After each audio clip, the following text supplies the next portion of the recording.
வணக்கம் உறவுகளே.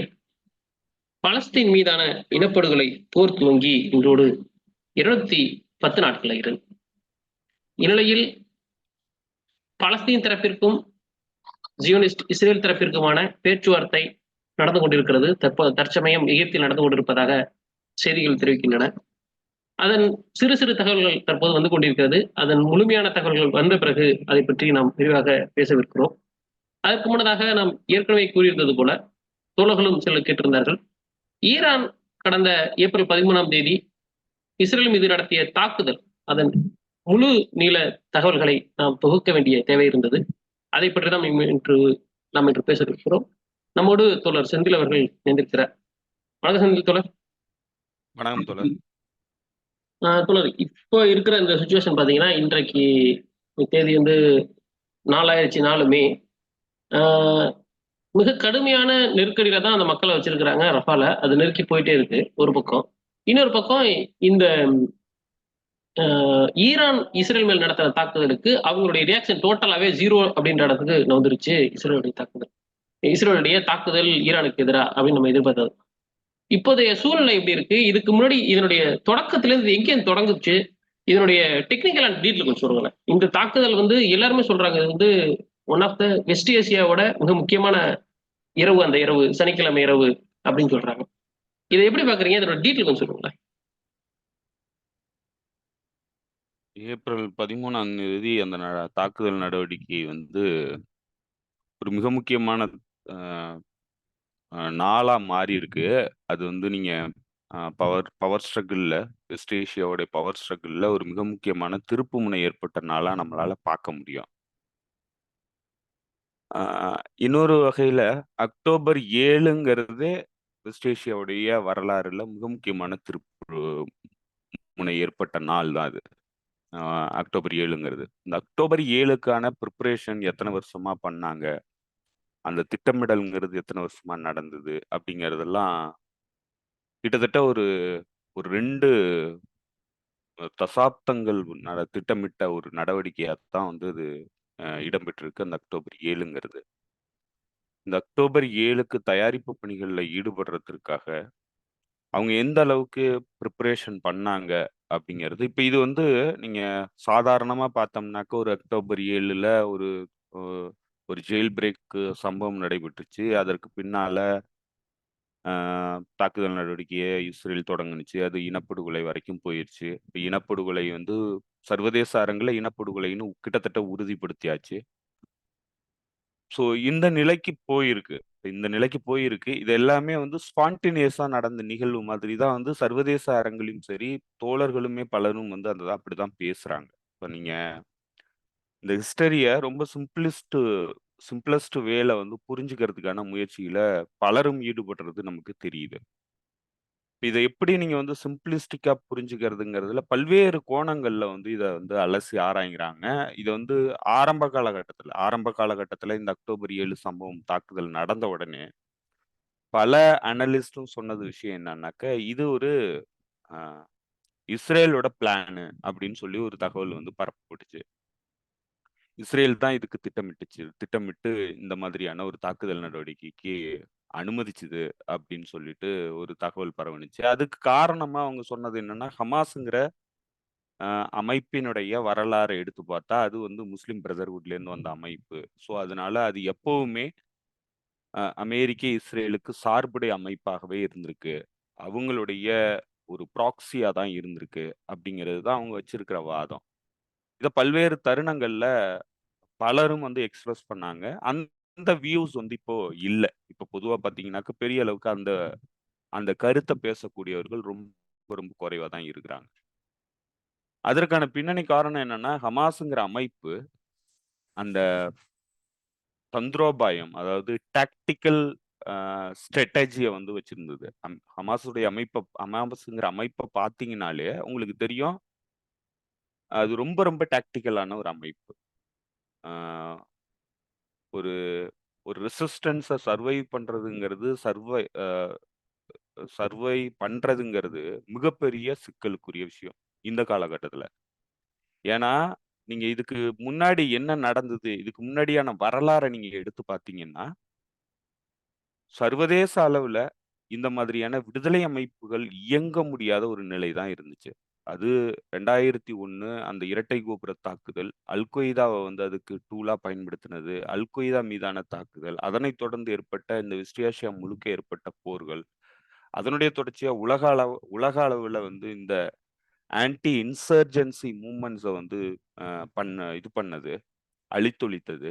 பல்வேறு அ விடுதலை போராட்ட அமைப்புகள் அழித்தொழித்தது. இப்படி இது ஒரு பெரிய நெட்வொர்க்கு கீழ தான் வந்து இந்த இந்த விடுதலை போராட்டம் எக்ஸிஸ்டிங் ஸ்டேட்டஸ் கோ அத வந்து உடைக்கிறதுக்கான ஒரு ரெபல் அமைப்பு, இல்ல ஒரு ரெபல்லியன், ஒரு விடுதலை போராட்ட அமைப்பு, ஒரு நேஷனலிஸ்ட் அமைப்புங்கிறது டெரரிஸ்ட் அமைப்புகளா வந்து முத்திரை குத்தப்பட்டு ஒடுக்கப்பட்டுக்கிட்டு இருந்த காலகட்டம். அந்த காலகட்டத்த இந்த பலஸ்தீன் விடுதலைக்காக போராடுற அமைப்புகள் எப்படி ஹேண்டில் பண்ணாங்கங்கிறத வரலாறு தான் ஹமாஸோட டாக்டிக்கல் ஸ்ட்ராட்டஜி. இப்ப இதே யஹ்யா சின்வர் இஸ்ரேலிய சிறையில இருந்தவரு. இந்த இஸ்ரேல் சிறையில இருக்கும்போது, அந்த போலீஸ் அதிகாரிகள், அங்க இருக்கிற சிறைத்துறை அதிகாரிகள் அவர்ட்ட நடந்துகிட்ட விதம், அவர்கிட்ட பேசின விதம், இது எல்லாத்தையும் வந்து இப்போ சமீபத்துல வந்து சொல்லியிருந்தாங்க வெளியில.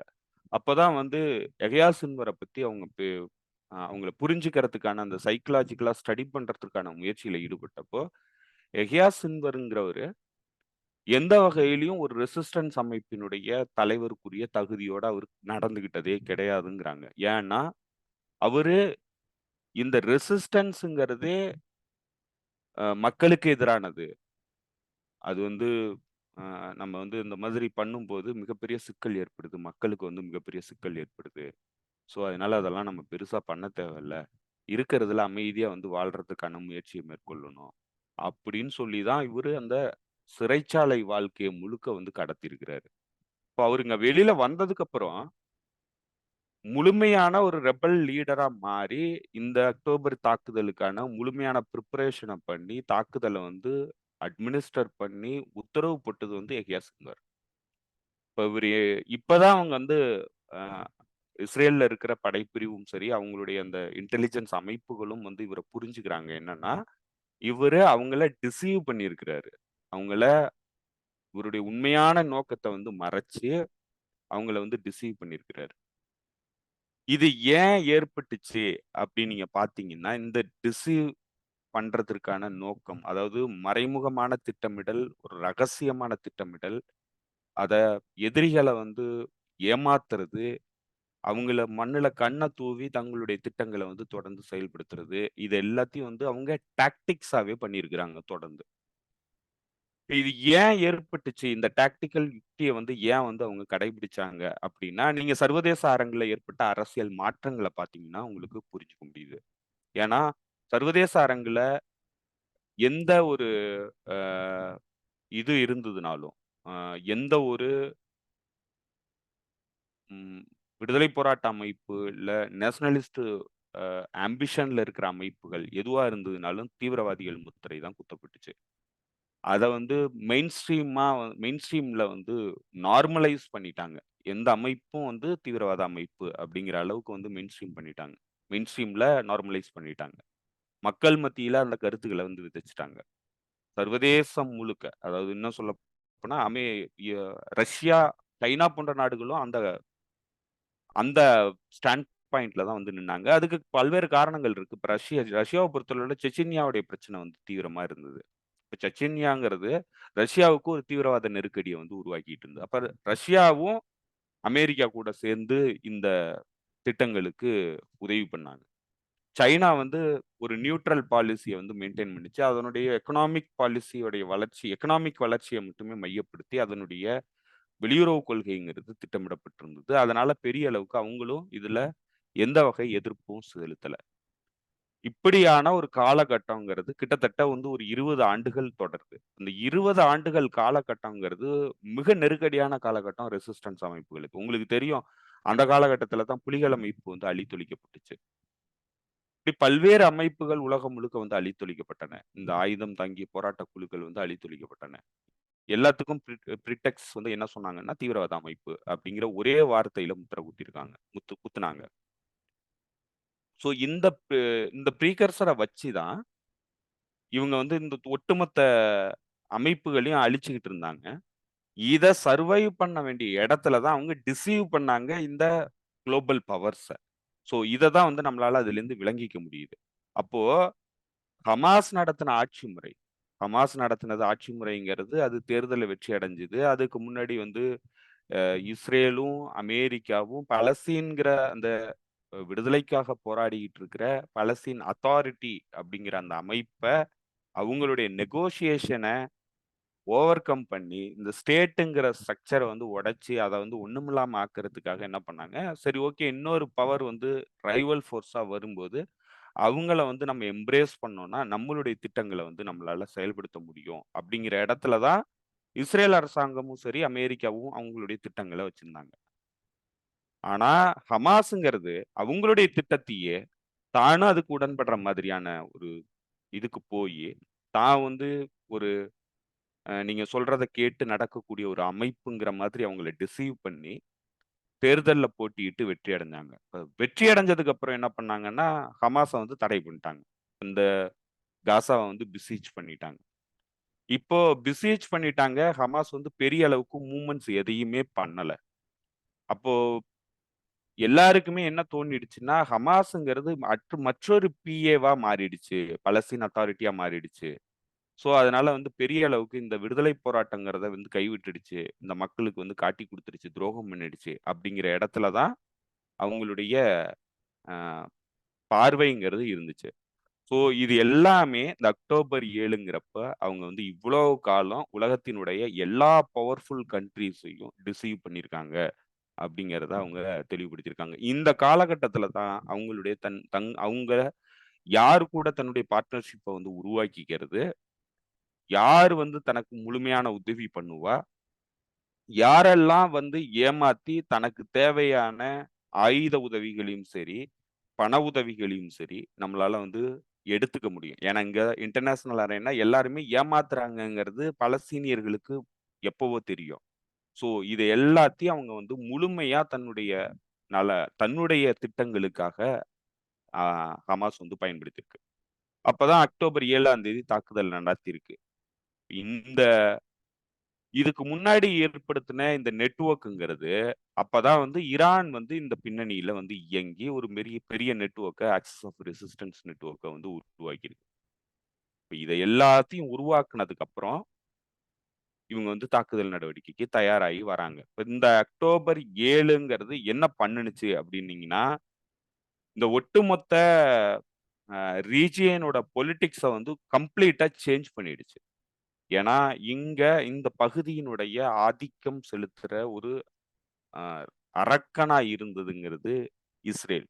அது எதுல பில்ட் பண்ணப்பட்டதுன்னா, அடக்குமுறையில பில்ட் பண்ணப்பட்டது. மிரட்டல்ல பில்ட் பண்ணப்பட்டது. நீங்க வந்து அடுத்தவன அழிச்சிருவோம். நாங்க எங்க மேல வந்து ஏதாவது பண்ணீங்கன்னா, உங்கள ஒட்டுமொத்தமா அழிச்சிருவேன். அப்படிங்கிற இடத்துல தான் வந்து அந்த நாட்டினுடைய பாதுகாப்பும் சரி, அந்த நாட்டினுடைய நிலைத்தன்மையும் வந்து கட்டமைக்கப்பட்டிருந்தது. அப்ப அந்த கட்டமைப்ப முழுமையா உடைக்கிறதுக்கான ஒரு போர் அ யுக்திய தான் வந்து ஹமாஸ் வந்து அக்டோபர் 7ஆம் தேதி ஏற்படுத்துனுச்சு. அப்போ அதுக்கு இருந்த என்னென்ன அட்வான்டேஜஸ் இருந்ததோ, அது எதுவுமே அவங்கள பாதுகாக்கக்கூடிய தன்மையில இல்ல. அத யார் வேணாலும், எப்ப வேணாலும் உடைக்க முடியும். அப்படிங்கிறத தான் வந்து அது நிரூபிச்சது அக்டோபர் 7ஆம் தேதி. அக்டோபர் 7ஆம் தேதி இதெல்லாம் பண்ணும்போது ஹமாஸுக்கு தெரியும். கண்டிப்பா தெரியும். இதற்கான பின்விளைவுகள இஸ்ரேல் என்ன பண்ணும் அப்படிங்கிறது. ஏன்னா, இப்போ ஒரு ஒரு ரவுடிய வந்து நீங்க அடிச்சுட்டீங்க, காயப்படுத்திட்டீங்கன்னா, அந்த ரவுடி திரும்ப உங்கள அடிப்பாங்கிறது உங்களுக்கு தெரியும். அப்ப என்ன மாதிரி உங்கள அடிப்பான்? எந்த அளவுக்கு அடிப்பான்? இது எல்லாமே தெரியும். இதுக்கான திட்டமிடல் இல்லாம இந்த ரவுடிய போய் நான் அடிக்க போறதில்ல. ஏன்னா, நான் ரொம்ப வீக்கான ஆளு.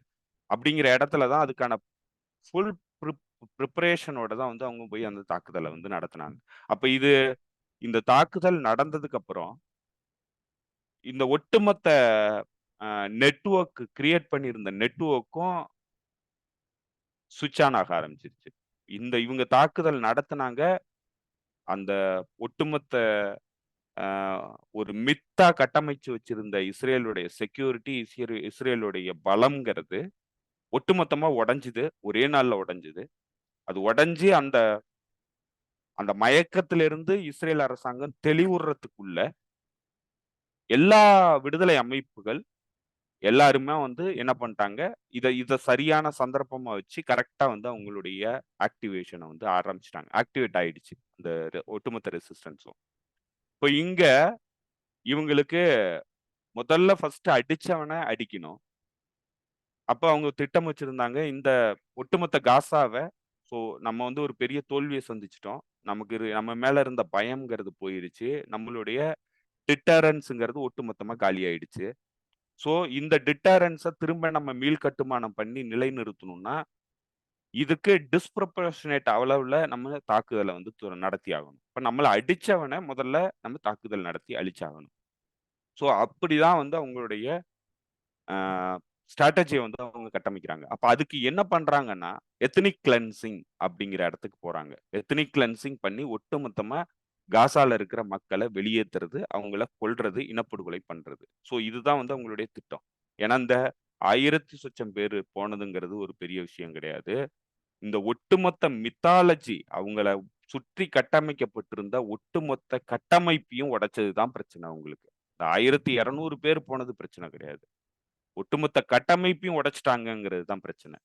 இப்ப இந்த இந்த இழப்புக்கு அவங்க வந்து பதிலடி குடுத்தாகணும். அப்பதான் வந்து பக்கத்துல இருக்கிற மற்ற தன்னுடைய ஹாஸ்டைல் ஆ ஃபோர்ஸஸ் வந்து தம்மேல வந்து ஆ அச்சம் கொள்ளுவான்.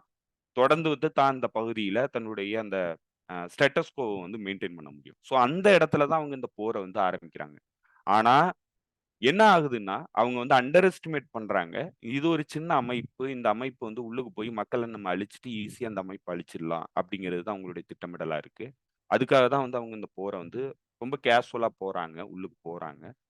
போயிட்டு இவ்வளவு பெரிய அடி வாங்கியிருக்கிறாங்க. எந்த வகையிலயும் வந்து அவங்களால ஹமாஸினுடைய இப்ப வர்ற ரிப்போர்ட் என்னன்னா, ஹமாஸினுடைய 10% உறுப்பினர்கள கூட இவங்களால வந்து கொல்ல முடியல.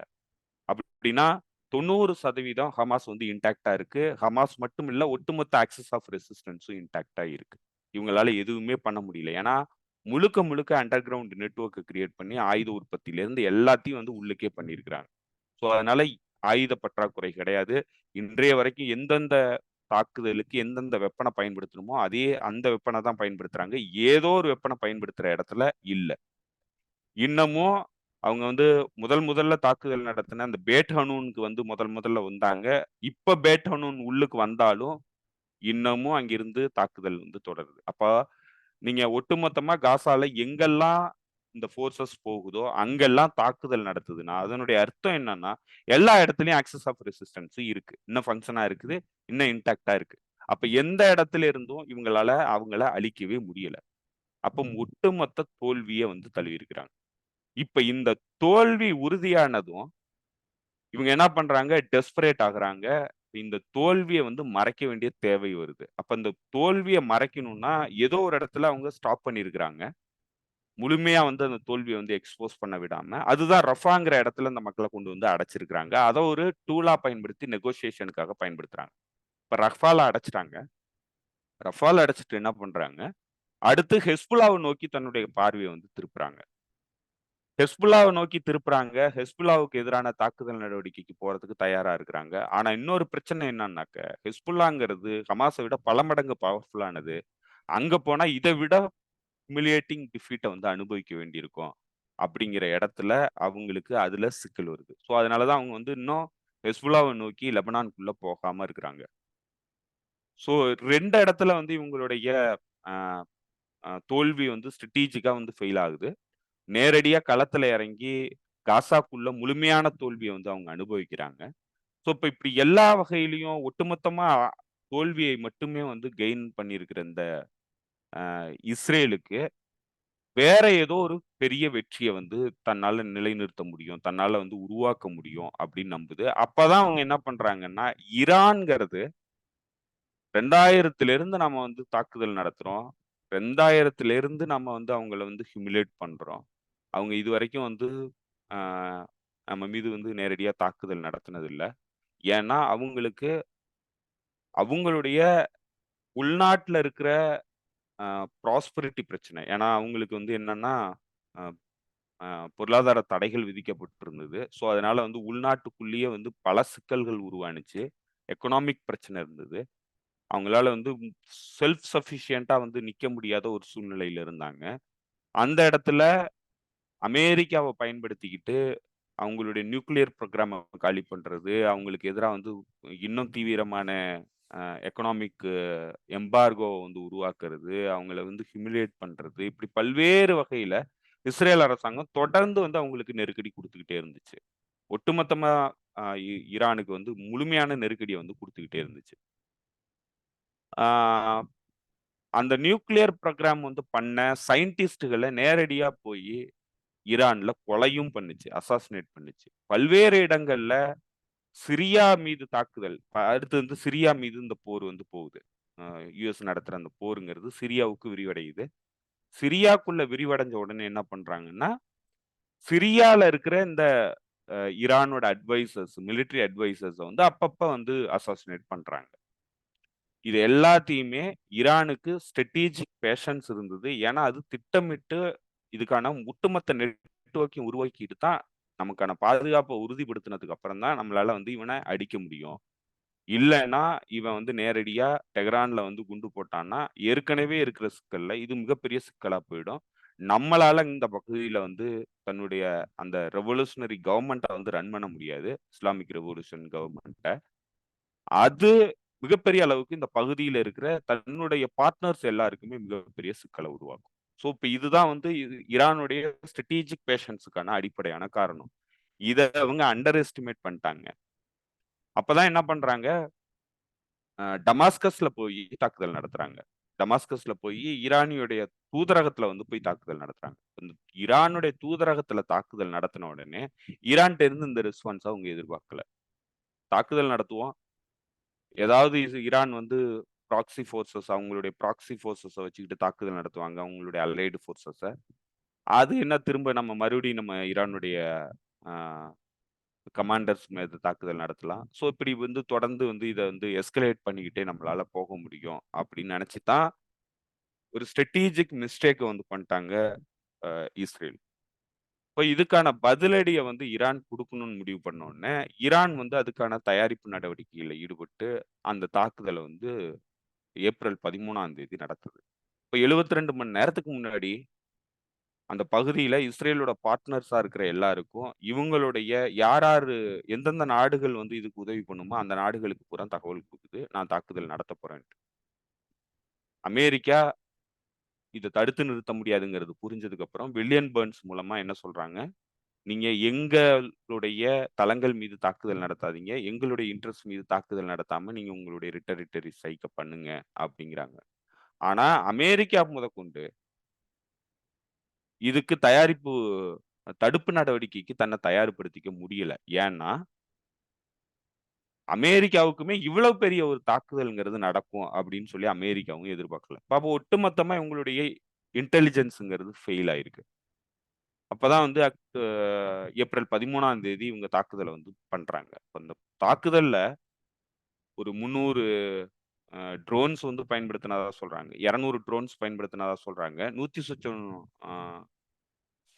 185 ட்ரோன்ஸ் பயன்படுத்தினதா சொல்றாங்க. 100 சொச்சம் குரூஸ் மிசைல்ஸ் பயன்படுத்தினதா சொல்றாங்க. அதேபோல பாலிஸ்டிக் மிசைல்ஸ் ஒரு ஒரு 20, 30 அளவுக்கு வந்து பயன்படுத்தினதா சொல்றாங்க. ஸோ இப்ப இந்த இந்த அணிவகுப்புங்கிறது, இப்ப இவங்க அந்த பயன்படுத்தின அந்த வெப்பனரிங்கிறது ரொம்ப பழைய வெப்பனரிங்கிறாங்க. ரொம்ப பழசு. ஒரு 10, 15 வருஷத்துக்கு முன்னாடி புரொடியூஸ் பண்ணி ஆ ஸ்டாக் பைல்ல இருந்த வெப்பனரி தான் வந்து இவங்க பயன்படுத்தியிருக்காங்க. அதுக்கு அவங்க ஸ்ட்ராடஜிக்கான ரீசன் இருக்கிறதா சொல்றாங்க. என்னன்னா, இப்ப இந்த பழைய வெப்பனரிய பயன்படுத்துறதன் மூலமா ஆனா பழைய வெப்பனரியா இருந்தாலும், இது டம்ப் பாம் கிடையாது. எந்தவித நோக்கமும் இல்லாம போடுற பக்கம் விழுந்து வெடிக்கிற ஏவுகணைகள் கிடையாது. அதுல அவங்க வந்து அந்த இதெல்லாம் வந்து அதாவது பிரிசிஷன் கைடட் இன்ஸ்ட்ருமென்ட் எல்லாம் வந்து ஃபிட் பண்ணி, பழைய பாம்பையே புதுசா வந்து வடிவமைச்சிருக்கிறாங்க. அத வந்து ப்ரிசைஸா தாக்குற மாதிரி. ஸோ, அப்ப இந்த மாதிரியான இதத்தான் வந்து பயன்படுத்தியிருக்காங்க. இப்ப இதுல முதல்ல வந்து இந்த ஸ்வார்ம் ஆஃப் அ ட்ரோன்ஸ வந்து அனுப்பிச்சிருக்கிறாங்க. இது எல்லாம் ஒட்டுமொத்தமா போக ஆரம்பிச்சதுக்கு அப்புறம் கிட்டத்தட்ட 5 மணி நேரம் பக்கம் வந்து போயிருக்கு இந்த ட்ரோன்ஸ்.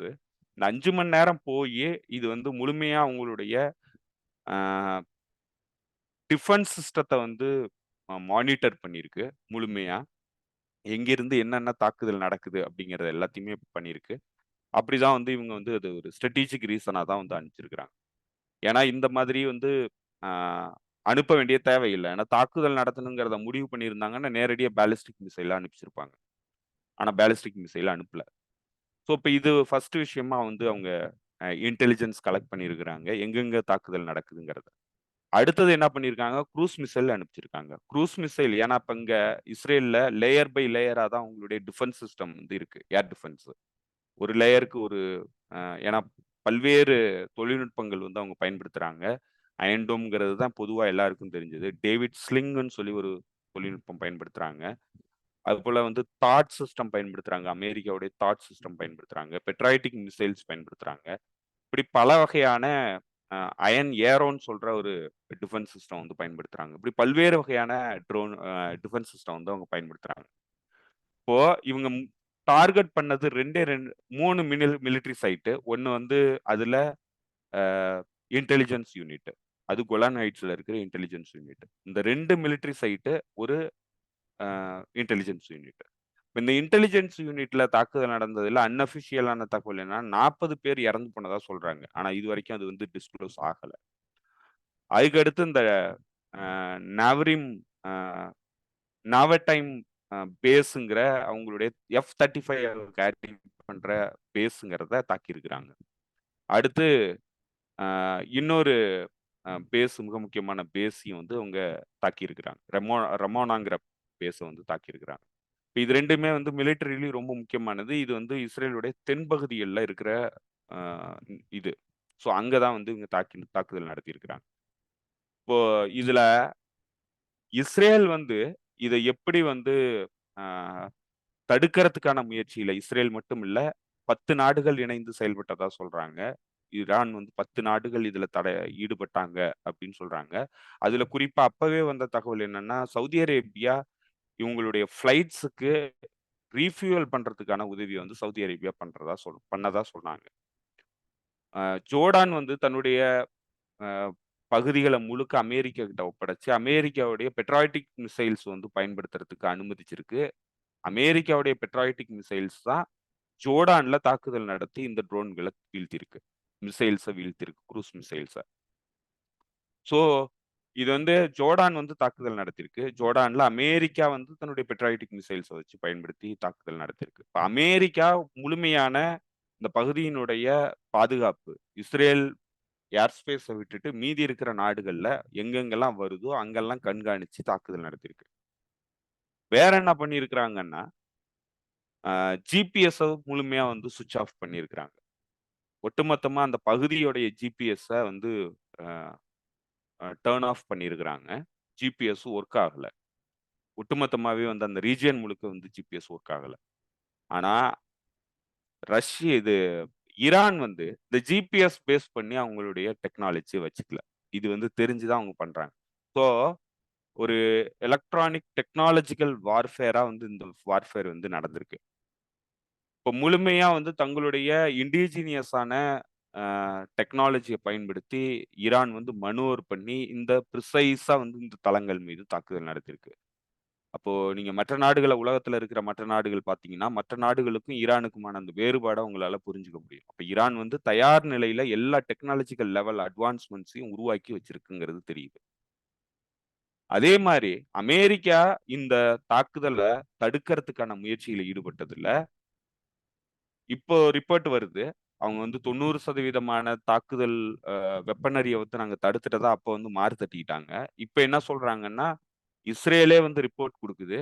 வெறும் 25% அமெரிக்காவுடைய அந்த ஏவுகணை எதிர்ப்பு தொழில்நுட்பங்கிறது 25% தான் ஒர்க் ஆச்சு. மால் பிராக்டிஸ் ஆயிடுச்சு. முழுக்க வந்து அது முழுமையா வந்து வேலை செய்யல அப்படின்னு சொல்றாங்க. அப்படின்னா, இப்ப இவங்க சொல்ற மாதிரி உண்மையாவே வந்து 90% இவங்க தடுத்திருக்கிறதுக்கான வாய்ப்பே இல்ல.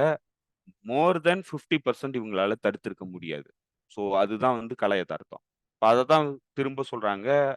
பாலிஸ்டிக் மிசைல்ஸ் 11 மிசைல்ஸ் 9 மிசைல்ஸ் உறுதியா விழுந்துட்டதா சொல்றாங்க. இந்த 9 மிசைல்ஸ் எங்க விழுந்துச்சு என்னங்கிறது தெரியல. ஸோ இந்த அ இப்ப இது அமெரிக்காவுடைய ஒட்டுமொத்தமா அவங்க மாறுதட்டிக்கிட்டு இருக்கிற ஏன்னா இப்ப இந்த பெட்ராய்டிக் மிசைல்ஸ் தாட் சிஸ்டத்தை தான் வந்து அவங்க என்ன பண்ணியிருக்கிறாங்கன்னா ஜப்பான்ல வச்சிருக்கிறாங்க சைனாவுக்கு எதிரா நார்த் கொரியாவுக்கு எதிரா இதைத்தான் வந்து அவங்க சவுத் கொரியால இன்ஸ்டால் பண்ணியிருக்கிறாங்க நார்த் கொரியாவுக்கு எதிரா அப்போ ஒட்டுமொத்த அந்த மிலிட்டரி இண்டஸ்ட்ரியல் காம்ப்ளெக்ஸோட டெக்னாலஜிங்கிறது ஒர்க் அவுட் ஆகாது அப்படிங்கிறத ஈரான் வந்து எக்ஸ்போஸ் பண்ணிடுச்சு இந்த தாக்குதல்ல. ஈரான் வந்து வேற என்னத்தை எக்ஸ்போஸ் பண்ணுச்சுன்னா இந்த பகுதியினுடைய பாதுகாப்பை யாராலையும் உத்தரவாதப்படுத்த முடியாது அன்லஸ் அன்டில் என் கூட நீங்க வந்து நல்ல விதமான ரிலேஷன்ஷிப் வச்சுக்கிற வரைக்கும் உங்களுடைய பாதுகாப்புங்கிறதுக்கு உத்தரவாதம் கிடையாது அப்படிங்கிறத நிரூபிச்சிருச்சு இந்த தாக்குதல் மூலமா. இப்ப இதுதான் வந்து இங்க இந்த இந்த ஈக்குவேஷனையும் ஒட்டுமொத்த பேலன்ஸையும் வந்து சேஞ்ச் பண்ணுது, பவர் பேலன்ஸை சேஞ்ச் பண்ணுது. அடுத்து என்ன பண்ணுச்சுன்னா இந்த அக்சஸ் ஆஃப் ரெசிஸ்டன்ஸ்ல மிக முக்கியமா இருக்கக்கூடிய யமன் அன்சாருல்லா அமைப்பு மூலமா ஒட்டுமொத்த இந்தியன் ஓசியன் ரீஜியனையும் தன்னுடைய கட்டுப்பாட்டுல கொண்டு வந்துருச்சு. இப்போ அவங்க வந்து நேத்துக்கு அனௌன்ஸ் பண்ணியிருக்கிறாங்க 4th பேஸ்ல வந்து அவங்க அனௌன்ஸ் பண்ணியிருக்கிறாங்க என்னன்னா அடுத்து இஸ்ரேலுக்கு போற ஷிப்புகளை மெடிட்ரேனியன்லயும் தாக்குதல் நடத்துவோம் அப்படின்னு சொல்லியிருக்கிறாங்க. அப்போ மெடிட்ரேனியன், ரெட் சி, பபல் மெண்டாப், அரேபியன் சி, இந்தியன் ஓஷியன் எல்லா பகுதியிலையும் அவங்களுடைய விரிவாக்கம் வந்து ஆகுது. அப்போ அங்க வரைக்கும் அவங்க தாக்குதல் நடத்துற அளவுக்கு வந்து கெப்பாசிட்டி வந்து உயர்த்தி இருக்கிறாங்க. இதுக்கு பின்னணியா இருக்கிறது வந்து ஈரான் தான். ஈரான் தான் அதனுடைய அலைஸா இருக்கு. இப்போ ஈரான்ங்கிறது எல்லா வகையிலையும் அமெரிக்க எம்பையருக்கு இந்த பகுதியில இதுக்கு மேல உன்னுடைய ஆதிக்கத்தை தொடர முடியாதுங்கிறத வந்து நிலைநிறுத்துறதுக்கான ஒரு போரா தான் இந்த போர் வந்து நடைபெறுது. இதுல பெருமளவுக்கு அவங்க என்ன பண்றாங்கன்னா மக்களை கொல்றத வெற்றியா பறைசாற்றுறதுக்கான முயற்சியில ஈடுபடுறாங்க. அது முடியலைங்கிறது இப்ப தெரியுது. இப்ப அமெரிக்காக்குள்ள போராட்டங்கள் தீவிரமடையுது. இப்போ ஜிபிஎஸ் சிஸ்டம் வந்து இவங்க வந்து அணைச்சிட்டாக்க இது வந்து இந்த கல்யாணத்துல சீப்பெடுத்து ஒளி வச்சுட்டா கல்யாணம் நடக்காதுங்கிற கதையா ஆகி போச்சு. ஜிபிஎஸ் வந்து அணைச்சு வச்சுட்டாக்க தாக்குதல் நடத்த முடியாதுன்னு நினைச்சாங்க. அவங்க அதெல்லாம் தாண்டி தான் தாக்குதல் நடத்தி இருக்கிறாங்க. இப்ப இந்த ஒட்டுமொத்தமா அதுக்கு ஐடியா ஆஹ் இல்ல, அதுக்கு ஐடியா அநேகமா வந்து டெல்லியில இருந்து கொடுத்துருப்பாருன்னு நினைக்கிறேன். ஏன்னா ஒருத்தர் சொன்னாரு மேகமூட்டம் டார்க்கா இருக்கும்போது நீங்க மிசைல் அனுப்பிச்சீங்கன்னா எதிர் பாகிஸ்தான்காரனுக்கு வந்து ஜிபிஎஸ் தெரியாதுன்னு சொன்னாரு ஒரு தடவை. அது போல ஐடியா கொடுத்துருப்பாருன்னு நினைக்கிறேன். இது என்னென்னலாம் பண்ணிடுச்சுன்னா இப்ப ஜிபிஎஸ் சிஸ்டம் வந்து ஒர்க் ஆகாமையே ஈரானால தாக்குதல் நடத்த முடியுது அப்படின்னா இது இஸ்ரேலை விடுங்க. இஸ்ரேலுங்கிறது ஒரு இதுக்கு மேல வந்து அடிப்பட்ட ஒரு ரேபிஸ் டாக் தான். அது வந்து எதுவுமே பண்ண முடியாத ஒரு சூழ்நிலையில வந்து சிக்கிக்கிச்சு. இப்ப இதுக்கு திரும்ப பதிலடி கொடுக்கறதுக்காக அவங்க என்ன முயற்சி எடுத்தாலும் அது அவங்களுக்கு பேக் ஃபயர் தான் ஆகும். அப்படியான ஒரு சூழ்நிலை தான் இருக்கு. ஆனா இது யாராருக்கெல்லாம் மிகப்பெரிய பாடமா அமைஞ்சு போச்சுன்னா Saudi Arabia, United Arab Emirates, Bahrain, Qatar, Jordan இந்த பகுதியில் இருக்கிற மற்ற பிளேயர்ஸ் எல்லாருக்குமே இது வந்து வயிற்றுல புளிய கரைக்கிற சம்பவமா மாறிடுச்சு. இதுதான் வந்து ஈரானுடைய நியூஸ் தகவல் வந்து என்னன்னா இந்த பகுதியில இருக்கிற காட்டி கொடுக்கிறவர்கள் எல்லாத்துக்குமே ஆப்பு இருக்குங்கிறத அவங்க சொல்லிட்டாங்க இந்த தாக்குதல் மூலமா.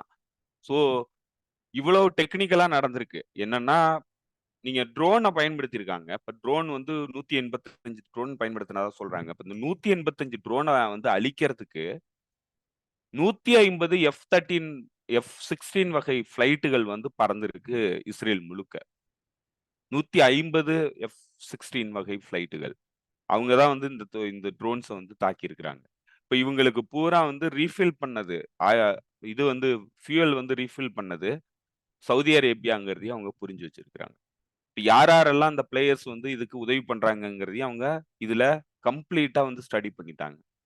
உங்களுடைய ரெஸ்பான்ஸுங்கிறது எங்க இருந்து வரும், என்னென்ன தொழில்நுட்பங்கள் இவங்க பயன்படுத்துறாங்க எல்லாத்தையும் வந்து அவங்க அத்துப்படி ஆக்கிட்டாங்க இந்த தாக்குதல் நடத்தினதன் மூலமா.